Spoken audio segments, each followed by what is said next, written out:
That's now down Now at the it's Van down- Orman. belongs now to the Mennonites, actually. Yes, okay. And you used to go there in the middle of the night. So it wasn't what's now the garage there at Red House next door? No. Oh, no kidding. There was a separate little building. And that All was right. the building. Wasn't there also a little station down near where the hotel was? There could have been. And the hotel is beyond me. And there was no functioning hotel at the time I know anything about it. Did your mother or father care much about the Little World's Fair?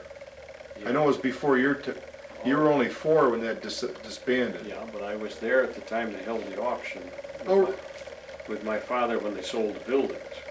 Oh. And he bought one of the buildings, and part of the wood in the basement came from the building that was put on the Little World's Fair. What was that building, do you remember? It was one of them. It was like the sheep shed or something of that kind. And what did he use it for? Well, he took it down, and he used the lumber around on the farm. And so there was some of that in the basement came from that. So was the dispersal auction fairly soon after 27 when Yeah, but it was late enough so that I vaguely remember going with him. Of course, he just bid in when the building. you were still obviously able to see the sulky track and everything at that? Of course, when there was a bridge back of where John Gage lived, and you just crossed over that bridge and you were right on the fairground property there. So I was a kid, and there was still, before the Gages took over the ground, the stuff was still there. Wasn't there another drive up by the hotel that went back there Yeah, too? There was a way to get in further up on the road, but I can't recall just where. What led to the demise of that fair, do you think? Well, I guess it was just the fact that when people became mobile, they could go places and do things, and small fairs of this kind were no longer so relevant. Mm-hmm. Did your father ever enter agricultural samples, or did your mother do any? Not really. They didn't. Of course, my mother was occupied At school? with school, and he would never be one. My father was never one to be part of that type of thing. Would he go for Yes, a day he'd and He'd look go and around? see what was going on. Uh-huh.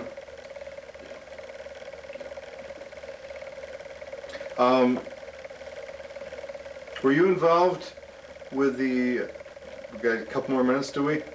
I think so, yeah. Were you involved with the airplane observation, or were you in college at the time? No, During I the was war? born for a while. Of course, I was in college when the war started. And then, of course, I was of draft age eventually as time went on. And I was granted an agricultural deferment, as were most of the guys around here who were living on farms ended up with a deferment. Like Herb and Ralph Spohr and... Those guys all got Uh-huh. known as agricultural deferments.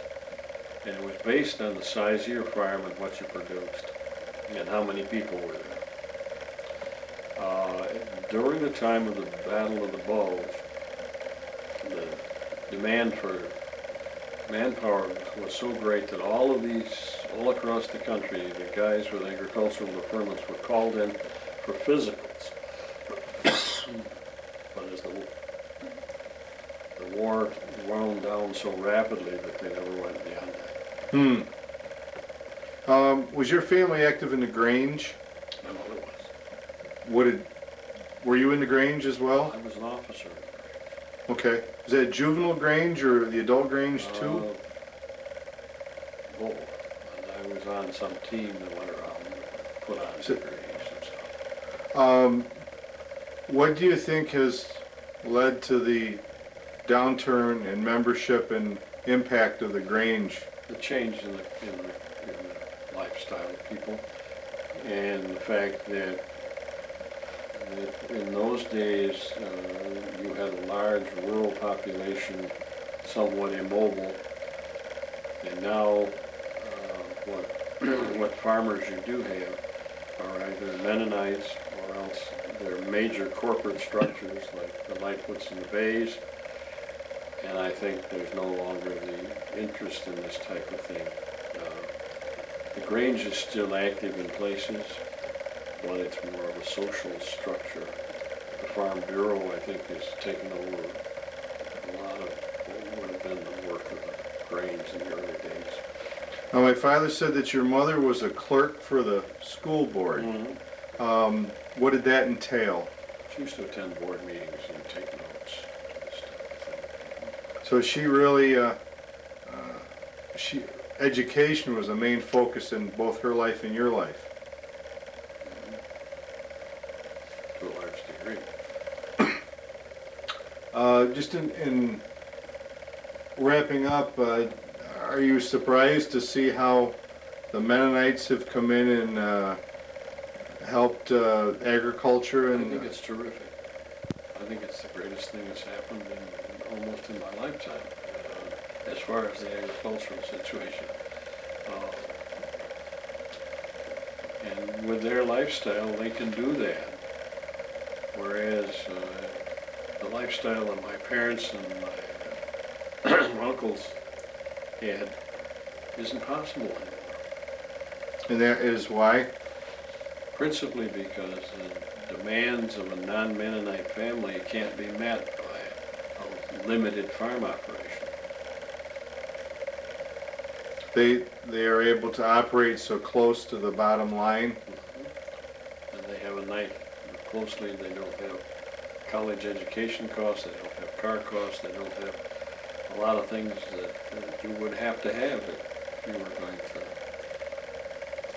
So that if you're going to be in the farming business, you're going to have to be in the way our people are that are still farming. Therefore, there isn't a lot of space for a lot of people. Right after World War II, I think there was a flurry of activity with people like Herb and some of the Mhm. rest, but it's been tough on those type of people. Didn't at one time, weren't there implement dealers in Hall and Stanley and Gorham and Rushville? Small implement dealers all over, and again, most of them are gone. Did you ever deal with Don Howard?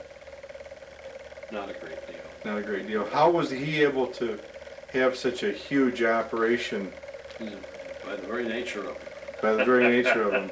He started in as a kid just making deals. Making deals. Huh. That was his life. It's hard to believe today you'd go to that intersection. It's hard to believe that there are acres and acres of corn harvesters and old tractors and A lot of them have been cleaned up. Earl Graham years ago undertook to have those cut up and salvaged, and he got rid of a lot of them. But I guess they never completed the job really. But they were just unbelievable the stuff that sure he were. accumulated. If you hadn't gone into first education, then administration, what do you think you would have done for livelihood? It's been very difficult. Very difficult. I really had no great idea. When I was at Cornell for a considerable period of time, I had no idea what I was going to do. Really? And after the war, it became obvious to me that I wasn't going to be involved directly in agriculture. It was just impossible. And so I looked around and decided that maybe the next best bet would be to be an ag teacher. So of course I graduated from Cornell in 1948. And I went back for a graduate year, 48, 49, and that got me a teaching certificate.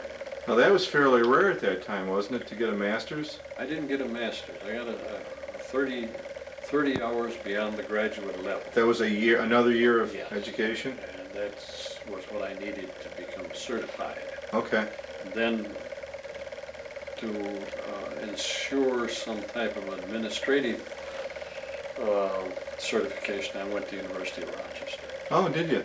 When was that? Oh, that was considerably later. I was married, living in Newark at that time. Okay. So you commuted from Newark to Bloomfield? Yeah. And then at night I went from Bloomfield to Reed's Corners and Reed's Corners back to Newark. Oh, you helped out a little bit on your Yeah. way? Mhm. Well, you put the miles on that. I did. Back in the 50s and 60s, did a lot of these smaller schools have ag classes Yes. then? Every school had an ag teacher. Every school had an ag teacher. When did that kind of dissolve? Probably, I retired in '79. It had started before that. See, for the last 15 years, I did some administrative work. Mm-hmm. I taught one class. Mm-hmm. As the farming picture changed, so did the question of teaching. The profitability or the makeup of the farm structure? What's changing? The lack of individuals who had any tie to agriculture. In other words, as the farms disappeared, you had fewer and fewer people. Okay. In other words, you started a program here in Whitman now, other than the Mennonites, who would you have? Almost nobody. So you'd have to, some of the schools have built programs based on ag businesses and things other than productivity, Okay. which will work. But productivity is few and far between. So you, just in wrapping up, you married Althea, and her last name was Schweitzer. Schweitzer, and you two met how? Through a mutual friend, a fellow that I met at Cornell in a winter course in 1939 by the name of Harry Rich from Marion. Okay. I always kept track of Harry, and Harry married Ellen Young, who was in Althea's class. Oh. And we used to get together, and Ellen felt that it was important probably that I find a wife. Uh-huh. And so she set out to do so. And she did fairly well. She came up with a very fine young lady in Penn who was a member of the Catholic faith. Well, that didn't go over probably very well, did it? It became obvious to me that wasn't going to work terribly well. So that disappeared. And then I met one or two others, and finally I was told that she knew just one other girl, and if I wasn't interested in her, then forget it. You're on your own. And so I was kind of, at that point, kind of under a lot of stress. Uh-huh. And that's how I met Althea. Now, was Althea a nursing student at the time, or? No, she has graduated from nursing school. She was working for Wayne County Department of Social Services. Oh, she did? Yeah, she liked that better than nursing. She had the program for the elderly. Okay. Going to their homes, Yes. or and help them Well, yes. figure their needs? And administering funds to them. Oh, no kidding. That type of thing, working for Wayne County. And you two were married at Reed Corners? We were married in Newark. Newark. That's right. Okay, Newark. What year was that? Let's see, we were married in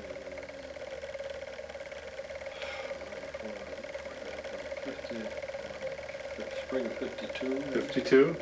Then William came along, Yeah. and you moved from Newark to the old homestead when? I moved here in, let's see, it must have been, William graduated school. 70. What year? 70. 70 we moved here. See, we had this house built. Okay. Well, thank you very much for your time. My pleasure. More confidence in myself, yes, much more confidence. And you and Rose had how many children? 4, And they were all still living? all still living, yes. And 2 boys and 2 girls? 2 boys and 2 girls. And what are their names and what do they do for a living? Eddie, the oldest one, is a common police judge in Philadelphia. The next one's also a boy, Bill. Incidentally, Eddie played football and got a college scholarship from one of these southern states, I don't remember. Oklahoma? No, my second son played football for Oklahoma. And then he was recommended to the Eagles, and was getting ready to go to the Eagles, He broke his arm playing football. And that's how he reported to the Eagles. I don't have to tell you the rest. Yeah. He played both ways, both offensive and defensive tackle. And that's what he played with Oklahoma when they won I think they won the championship that year. And he's a trader? Now he's a Wall Street trader, yes. And your daughters? My daughter works under my oldest daughter works in the same department as my son, the judge, does. And my next daughter, she is married to a man who's doing well. And you have how many grandchildren? 9 grandchildren. Well, I thank you very much for your time. It's Thank you for having me. very interesting. Thank you very much. Yeah. Going over there, here's a little girl. Do you know what a milk can is? Sure. 10-gallon milk can. Yeah. Here's a little girl in a milk can. And her arm and her head was sticking out of the milk can. That was it. How old was she? Probably 3 or 4 years old. Well, wasn't she old? Yeah. Big enough so she didn't slide in and out the neck of the milk can. And She put herself down in there? Or She got somebody? in there, the kids were playing, and I went up there in the dooryard. It was in the summertime. It was a hot day, real hot day. And the mother was hysterical, not to mention the little girl. Yeah. And so there she is in the milk can. I don't know, I probably should have taken the milk can off someplace. Hospital? Someplace, yeah, got her out. But, so the mother got me some Crisco? well oil, vegetable oil, poured on the little girl because it was hot. That can, the heat from her body, her skin would stick, you couldn't pull her out. So, worked at that, tried to get her all oiled, to get out, couldn't get her out, could not get her out. So I got the mother, somebody got me a hammer and a chisel, Colton. Sure. I cut that stupid can, that top off. And I had to keep putting towels in so the little girl wouldn't get cut, Oh, yeah. on the Yeah. rough edges. Yeah. And I kept cutting that. Were you talking to her all the time you were doing this? Trying to keep her quiet. Uh-huh. By that time, I think we quieted her down some. That must have taken a while. It did. I chiseled that whole top of the can off, and then she was still stuck in the neck part of it. Sure. She had her arm, but at least I had her body out Yeah. of the can. And I think we finally worked her out of the neck. I wonder if her arm is still up in the air. Did you have any bank robberies your first stint at the sheriff's office? No, I remember when I first went there, they just had given me a car. I must have had a car for a little while because they had a armed robbery at Victor Auto Parts. Armed robbery? Yeah. Really? You remember the junkyard Yeah. over there? Still there, isn't it? Yeah. It was an armed robbery. And they sent me over there, and I didn't know the roads at all. And I was going north, and I was out of the county looking for whatever kind of a car it was, I don't remember. And they'd call me and say, "Where are you now?" And I don't know where I was. I'd have to find a road sign. Sure. And that I can remember that because that was I don't remember. I didn't find the guy anyway. Or guys, I guess it was. I think they finally got him. There was a couple of them, I think. What fatal accident sticks out in your mind from your first stint at the sheriff's office? We had quite a few of them. I can remember one in particular up in Centerfield. I was going to work one morning, and I decided to go too many corners and 5 and 20 for some reason. I didn't go this way. You didn't go the Bristol Road then? Some reason or other, I went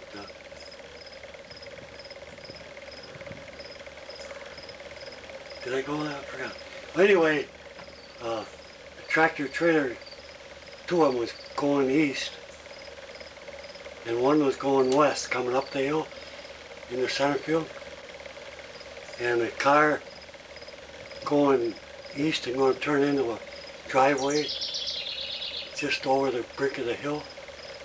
And the first tractor trailer braked for that car, and the second one hit him in the back end, knocked him across the highway into the one going west, and there was three of them piled up there. 3 tractor trailers involved. And one driver got coming up the hill, going west, he got killed. And when I got there, I pulled up behind him, and he was hanging out the window, dead. How about the other 2 drivers and the passenger car? The guy in the car had pulled in the driveway, oblivious to any problem. Huh. And the other 2 guys got hurt, I guess, for the second one. The first one, I don't think even got hurt. Huh. It must have taken a while to sort that out. About over way into the night the next, because they were freighters, and there was stuff all over. Sure. Mess. Did you have some fatals with kids in it that really bothered you? Yeah. I remember one in particular on East Lake Road, Canandaigua. There was a car going, anyway, it was a DWI woman, hit this car, family, with 3 or 4 kids in it, and I don't remember about the injuries, except they were severe, but this, there was little kids' teeth, and I remember that more than anything, on the ground, you know. If the woman that was driving in tax, she was worried about her car. Yeah. And that one, I can remember that one. That was bad. You have any car train accidents? No, I don't remember. Don't remember it. What were some of the town justices that you enjoyed working with? Got all of them. Back then, they were good. Got Hermwood. I don't know if that was before your time. Hermwood was a justice for 30-some years. George Ashley. Where are these guys? What townships? George Ashley was in Richmond. Hermwood was in Richmond.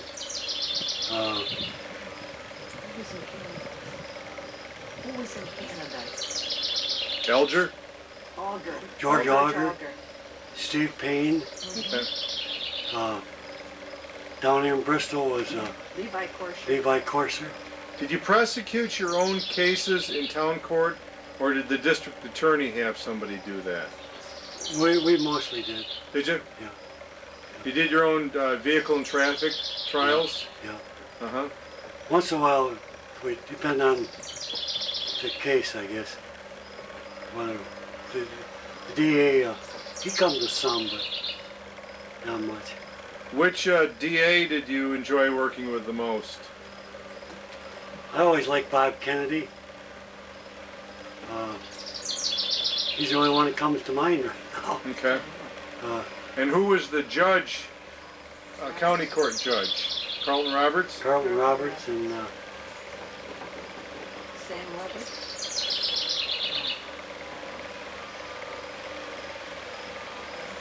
I can't remember the judges. Oh,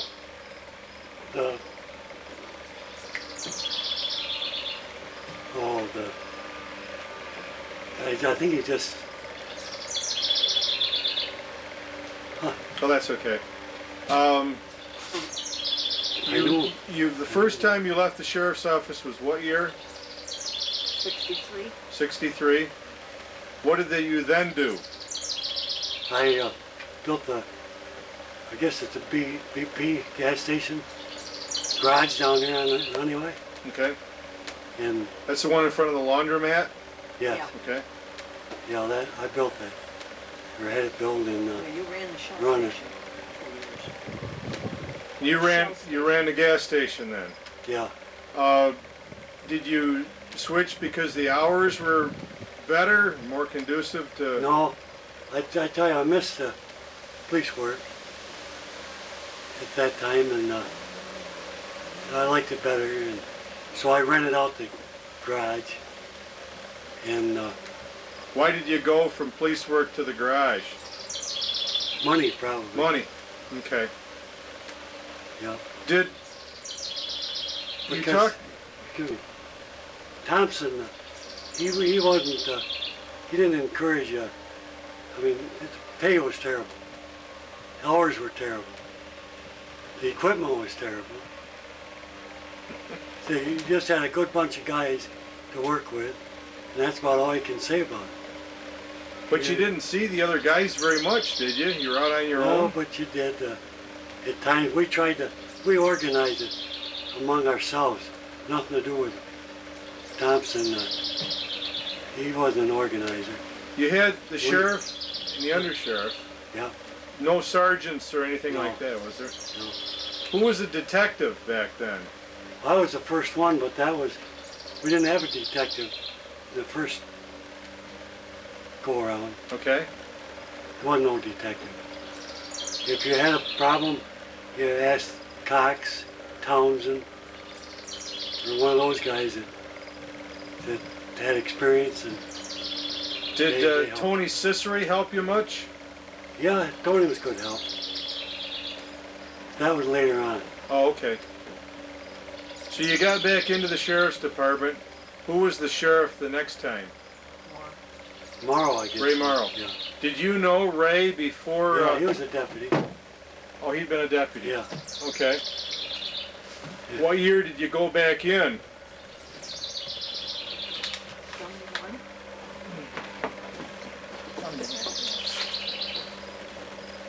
71. 71. 71. No, I'm wrong. I'm wrong. 69. 69 you went back in. The next time I resigned was in 71. Oh, Okay, your son. so you were there for 2 years under Morrow. Yeah. Yeah. What changes were obvious to you with Morrow from the Cutie Thompson days? Was more progressive. That's when we